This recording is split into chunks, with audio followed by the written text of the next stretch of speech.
वो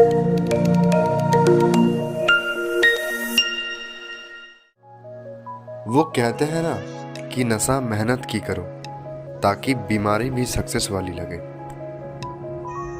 आज हम बात करेंगे कि कैसे एक बेकर का बेटा दुनिया की one of the fastest supercar company का मालिक बना। कहानी की शुरुआत अर्जेंटीना के एक छोटे शहर कसिल्डा से होती है, जब 10 नवंबर 1955 को लूका और मारिया पगानी के घर एक बेटा होता है जिसका नाम वो होरेसियो पगानी रखते हैं, जो बाद में ऑटोमोबाइल इंडस्ट्री में बहुत बड़ा रिवॉल्यूशन लेकर आते हैं।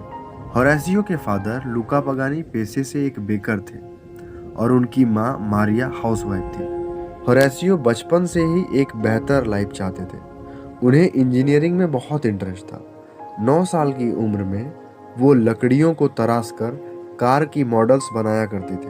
होरेसियो इटालियन ऑटोमोबाइल मैगजीन्स में कार्स की फोटोज को देखते और उससे बहुत इंस्पायर हुआ करते। इनके पेरेंट्स ने जब इनकी कार्स के लिए जुनून देखी तो उन्होंने भी होरेसियो को सपोर्ट किया। 1969 में होरेसियो अपने एक दोस्त गुस्टावो मोरानी के साथ मिलकर 2 मिनी बाइक्स बनाते हैं। फिर अगले साल हाई स्कूल से ग्रेजुएट होने से जस्ट पहले उन्होंने मिलकर एक कार बनाई जो कि रीइंफोर्स्ड प्लास्टिक से बनी थी, जो प्लास्टिक किट एक कंपनी ने मार डेल प्लाटा में डोनेट की थी। अपनी ग्रेजुएशन के बाद उन्होंने एक छोटी मैकेनिक शॉप भी खोली ताकि वो रेसिंग कार्स को डिजाइन और बना सके। यहाँ से उन्होंने बहुत सारी चीजें सीखी जो बाद में उनकी सफलता का एक बहुत बड़ा कारण बनी। फिर उनके टैलेंट को देखते हुए फ्रेंच कार कंपनी रेनॉल्ट ने उन्हें हायर किया ताकि वो अपनी रेसिंग कार्स की बॉडी को और इम्प्रूव कर सके। फिर उन्होंने अपनी टैलेंट से कंपनी को इम्प्रेस किया और बहुत बेहतर काम किया वहाँ काम करते करते उन्होंने सीखा कि फ्यूचर में कार्स की मेकिंग और डिज़ाइनिंग कैसी होगी। ये उनकी सक्सेस की ओर पहला कदम था, लेकिन उनके पास अब एक चुनौती थी। कसिल्डा जहाँ वो रहते थे वो एक एग्रीकल्चर बेस्ड टाउन था और वहाँ सुपर कार्स चलाना नामुमकिन था। अगर वो वहाँ पर कार्स बनाते तो ना कोई उसे चलाता और ना कोई खरीदता। तो अब उन्हें ऐसी जगह पर रहने की ज़रूरत थी जहाँ उनके स्किल्स की वैल्यू हो और वो अपना पैशन आगे परस्यू कर सके। हालांकि होरेसियो जानते थे कि उनका जो ड्रीम सुपर कार्स को बनाना और डिज़ाइन करना था, उसको पाने का एक ही तरीका है कि वो ऐसे देश में जाए जो कार रेस अलाउ करता हो। होरेसियो के पिता इटली से थे और उन्होंने ये सुन रखा था कि ऑटोमोबाइल कंपनीज वहाँ ग्रो कर रही हैं, जैसे लैम्बोर्गिनी और फेरारी जैसी ब्रांड्स। फिर उन्होंने इटली जाने का प्लान बनाना शुरू किया क्योंकि इसमें बहुत सारी प्लानिंग की ज़रूरत पड़ती है। और हाल ही में होरेसियो ने 19 साल की क्रिस्टीना से शादी की थी। हालांकि दूसरे देश जाने में बहुत सारी परेशानियां थी क्योंकि ना ही उनके पास उतने पैसे थे और ना कोई जॉब, तो वो अपना और अपनी पत्नी का ध्यान कैसे रखते। लेकिन फिर भी होरेसियो को एक स्किल बहुत ही अच्छे तरीके से आती थी, जो था सुपर कार्स बनाना। और 1982 में होरेसियो अपनी पत्नी के साथ अर्जेंटीना छोड़कर इटली चले जाते हैं। होरेसियो इटली में नौकरी ढूंढने लगे, लेकिन उन्हें ऐसी कंपनी में नौकरी करनी थी जो सुपर कार्स ही बनाती हो। भले ही उन्हें डिजाइनर या मैकेनिक की नौकरी ना मिले, लेकिन वो नौकरी उन्हीं कंपनीज में करेंगे। फिर होरेसियो अपनी पत्नी क्रिस्टीना के साथ बोलोनिया के एक कैंप के टेंट में रहने लगे। ना उन्हें अच्छी इटालियन आती थी और ना उनके पास उतने पैसे थे, लेकिन उन दोनों ने वहीं रहने का डिसाइड किया। फिर कुछ समय बाद लैम्बोर्गिनी ने उन्हें हायर किया, कोई मैकेनिक या सुपर कार डिजाइनर के पोस्ट पर नहीं, बल्कि एक जेनिटर या सफाई कर्मचारी के रूप में। वो वहाँ लैम्बोर्गिनी में काम करने लगे। उनका काम था लैम्बोर्गिनी के इंजीनियरिंग डिपार्टमेंट के फ्लोर की सफाई करना। होरेसियो को अपना काम बहुत ही अच्छा लगता था। वो बहुत ही डेडिकेशन से अपना काम करते। जब होरेसियो वहाँ काम करते तो वो सबसे पहले आते थे और सबसे बाद में घर जाते थे। होरेसियो अपने काम को लेकर बहुत ही पैशनेट थे। वो ज़्यादातर समय इंजीनियर्स के काम को बहुत ही अच्छे तरीके से ऑब्जर्व करते। उन्होंने वहाँ से कार्स की बहुत सारी डिज़ाइनिंग एंड मेकिंग टिप्स सीखी। फिर लेट 1980s आते आते वो लैम्बोर्गिनी में one of the best engineers में शामिल हो गए और वो चीफ इंजीनियर भी बने। उनका नया काम था कि वो लैम्बोर्गिनी की नई कार कुंटाच को डिज़ाइन करें। उस समय तक होरेसियो बहुत पैशनेट थे कार्बन फाइबर की सुपर कार्स में यूज़ को लेकर। उन्हें लगा कुंटाच डिजाइन करते समय कि कुंटाच एक बेहतर जगह हो सकती है कार्बन फाइबर यूज करने के लिए। लेकिन किस्मत में कुछ और ही लिखा था, क्योंकि शायद कंपनी को कार्बन फाइबर की जरूरत महसूस नहीं हुई। उन्होंने लैम्बोर्गिनी को बहुत मनाया कि वो एक ऑटोक्लेव खरीद ले ताकि वो कार्बन पार्ट्स की प्रोडक्शन कर सके कुंटाच इवोल्यूशन के लिए। होरेशियो को पता था कि फ्यूचर में हर सुपर कार कार्बन फाइबर ही यूज करेगी, बट उनका ये आइडिया लैम्बोर्गिनी ने रिजेक्ट कर दिया। हालांकि लैम्बोर्गिनी की शुरुआत फर्रुचियो लैम्बोर्गिनी और एंजो फरारी के राइवलरी के कारण हुई थी, क्योंकि फर्रुचियो अच्छी इंजन के साथ एक बेहतर कार बनाना चाहते थे एंजो फरारी से। लेकिन फर्रुचियो अपनी कंपटीटर से पूरी तरह से अलग कार बनाना नहीं चाहते थे, इसलिए फर्रुचियो ने होरेशियो के कार्बन फाइबर के आइडिया को रिजेक्ट किया। क्योंकि फरारी के पास ऑटोक्लेव नहीं था तो लैम्बोर्गिनी को भी इसकी जरूरत नहीं थी। ये होरेशियो के प्लान में एक बड़ी चोट थी। रिजेक्शन के बाद दुखी होने के बजाय उन्होंने लैम्बोर्गिनी छोड़ने का डिसीजन लिया और उन्होंने सुपर कार्स मेकिंग के बारे में और एक्सप्लोर करना शुरू किया। जिस तरह का कार उन्हें बनाना था उन्होंने उसके बारे में और जानना शुरू किया। यह आसान नहीं था दुनिया की one of the best and luxurious car company को छोड़कर अपनी खुद की कंपनी स्टार्ट करना, जब आपके कंपटीटर लैम्बोर्गिनी और फरारी जैसे बड़े ब्रांड्स हो। फिर भी होरेशियो को पता था कि अगर वो खुद के दम पर अपनी कंपनी शुरू करेंगे तो वे आने वाले समय में सुपर कार्स इंडस्ट्री में बड़े नामों में गिने जाएंगे। क्योंकि जो लैम्बोर्गिनी कुंटाच को उन्होंने डिजाइन किया वो आज लैम्बोर्गिनी की one of the greatest models में से एक है।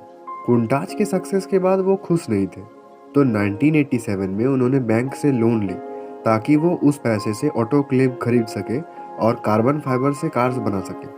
होरेशियो पगानी, जो पहले लैम्बोर्गिनी के कंपोजिट डिपार्टमेंट को मैनेज किया करते थे, उन्होंने 1988 में एक नई कंपनी खोली जिसका नाम था पगानी कंपोजिट रिसर्च। ये कंपनी लैम्बोर्गिनी के साथ मिलकर बहुत सारी प्रोजेक्ट्स पर काम कर रही थी, जैसे Lamborghini Countach 25th anniversary edition, Lamborghini LM002 P140 design concept और डियाब्लो जैसी कार्स को रीस्टाइलिंग करना। 1987 में उन्होंने कुंटाच इवोल्यूशन बनाई। ये एक कार थी जो कार्बन फाइबर और एल्यूमिनियम से बनी थी, but cockpit, floor, roof panels, central transmission tunnels, front and rear bulkheads ये सब कंपोजिट मटेरियल से बनी थी। इसकी वेट 2200 पाउंड थी, जो कि 1100 पाउंड हल्की थी स्टैंडर्ड कुंटाच से। हिस्ट्री बन चुकी थी। कार्बन फाइबर को लेकर होरेशियो की जो प्रेडिक्शन थी वो सच हो चुकी थी। अगर आज के दिन में देखा जाए तो हर एक सुपर कार में कार्बन फाइबर यूज होती है। फिर 1991 आते आते वो काफ़ी फेमस हो चुके थे। उनकी डिज़ाइंस, इंजीनियरिंग और प्रोटोटाइपिंग सर्विसेज की डिमांड बहुत ज़्यादा बढ़ चुकी थी। उसे पूरा करने के लिए उन्होंने एक कंसल्टेंसी फर्म शुरू की जिसका नाम था मोडेना डिज़ाइन, और उन्होंने कार्बन फाइबर से सुपर कार्स बनाना जारी रखा। लेट 1980s में होरेशियो ने अपनी खुद की कार जिसका नाम था C8 प्रोजेक्ट उसे डिज़ाइन करना स्टार्ट कर दिया था। बाद में C8 का नाम बदलकर फेंजियो F1 कर दिया गया। इनके friend Argentinian 5 time formula 1 champion जुआन मैनुअल फेंजियो के ऑनर में, जो इनके फर्म से रेवेन्यू आता था, इस पैसे को वो अपनी कार्स बनाने में यूज किया करते। लैम्बोर्गिनी में उनके पॉपुलैरिटी को देखते हुए उनके पास काफी बड़े क्लाइंट्स थे, जैसे फरारी, मर्सिडीज बेंज डाइमलर और एप्रिलिया जैसे ब्रांड्स। 1992 में उन्होंने ऑटोमोबाइल मोडेना बनाई। बाद में इसी का नाम बदलकर पगानी ऑटोमोबाइल रख दिया गया। होरेशियो के लिए ये आसान नहीं था इटली में सुपर कार्स बनाना, क्योंकि वहाँ लैम्बोर्गिनी और फरारी जैसे बड़े ब्रांड्स थे जिन्होंने पूरी मार्केट कैप्चर करके रखी हुई थी, और फरारी पहले से ही मोडेना डिजाइन की क्लाइंट थी। 1992 में ही उन्होंने फेंजियो F1 की प्रोटोटाइप बनाना शुरू किया और 1993 में उस कार को दलारा विंड टनल में टेस्ट किया गया, जिसका रिजल्ट बहुत अच्छा था। फिर 1994 में मर्सिडीज बेंज मान गई पगानी को अपनी V12 इंजन सप्लाई करने के लिए। 1995 में बुगैटी, जो मोडेना डिजाइन की क्लाइंट थी, बैंकक्रप्ट होने की कगार पर आ गई। इसके कारण ऑटोमोबाइल मोडेना की फंडिंग पर भी असर पड़ने लगा। होरेशियो बुगैटी के डिजाइन और इंजीनियरिंग कंसल्टेंट थे, तो ये बैंकरप्सी मोडेना डिजाइन की ब्रांड वैल्यू भी घटा गई। इसके बाद उनके पास कोई नहीं था जो उन्हें फाइनेंशियली हेल्प करे, लेकिन फिर भी होरेशियो ने हार नहीं मानी। वो अपने प्लान्स के साथ बने रहे और पूरी डेडिकेशन के साथ हार्ड वर्क करते रहे। उन्हें 7 साल लगी अपनी पहली कार बनाने में। उन्होंने बहुत अच्छे से काम किया। 1992 और 1999 के दौरान उन्होंने 18,000 घंटे स्पेंड किए दूसरी सुपर कार्स को एनालाइज करने में। ये 3 पैरामीटर्स में सबसे ज़्यादा काम करना चाहते थे। जो था कार्स की सेफ्टी, कंफर्ट और वेट। इंजन और गियर बॉक्स के अलावा उन्होंने अपने सारे 3700 पार्ट्स खुद ही डिज़ाइन किए। उन्होंने अपनी पहली कार बनाई जिसका नाम रखा जोंडा C12। ये जोंडा लाइन की पहली कार थी। 1999 के जेनेवा मोटर शो में ये कार दुनिया के सामने पहली बार आई। इनकी हर एक कार $2,80,000 में बिकी। फिर जोंडा की डेब्यू के बाद पगानी को 57 ऑर्डर्स मिले, लेकिन उनके पास फंड्स नहीं थे, तो उन्होंने बायर्स को प्री डिपॉजिट करने को कहा। पहली बार में कंपनी ने कुछ ही कार बनाना शुरू किया। फिर बढ़ते डिमांड के कारण उन्होंने अपनी मैन पावर भी बढ़ाई। फिर 2005 में होरेशियो ने अनाउंस किया कि वो आने वाले 3 सालों में अपनी प्रोडक्शन को 3 गुना कर देंगे। 2007 में पगानी ने यूएस मार्केट में एंट्री ली और 2008 में पगानी 17 कार्स हर साल बनाने लगी और 12 मिलियन पाउंड से भी ज़्यादा एज ए प्रॉफिट कमाने लगी। होरेशियो ने जोंडा के बाद कार्बन कार पार्ट्स और कार डिज़ाइन करना जारी रखा। फिर उन्होंने कार बनाई जिसका नाम रखा हुआयरा, जो कि हुआयरा टाटा के नाम पर रखा गया, जो इनकन कल्चर में गॉड ऑफ विंड माने जाते हैं। होरेशियो का जो सपना था कार्बन फाइबर से सुपर कार्स बनाने का, वो अब सच हो रहा था।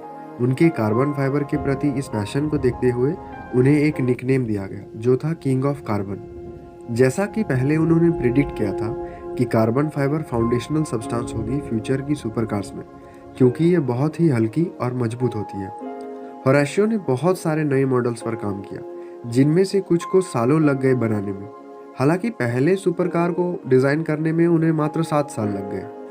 होरेशियो पगानी ने पूरे ध्यान से सारे स्टेप्स को फॉलो किया। फिर आया 30 जून 2010, उनकी लाइफ का एक बहुत बड़ा टर्निंग पॉइंट, क्योंकि इसी दिन पगानी जोंडा आर ने फरारी 59XX को 6.47 सेकंड से हराया, जो रेस 13 माइल की सर्किट में हुई थी।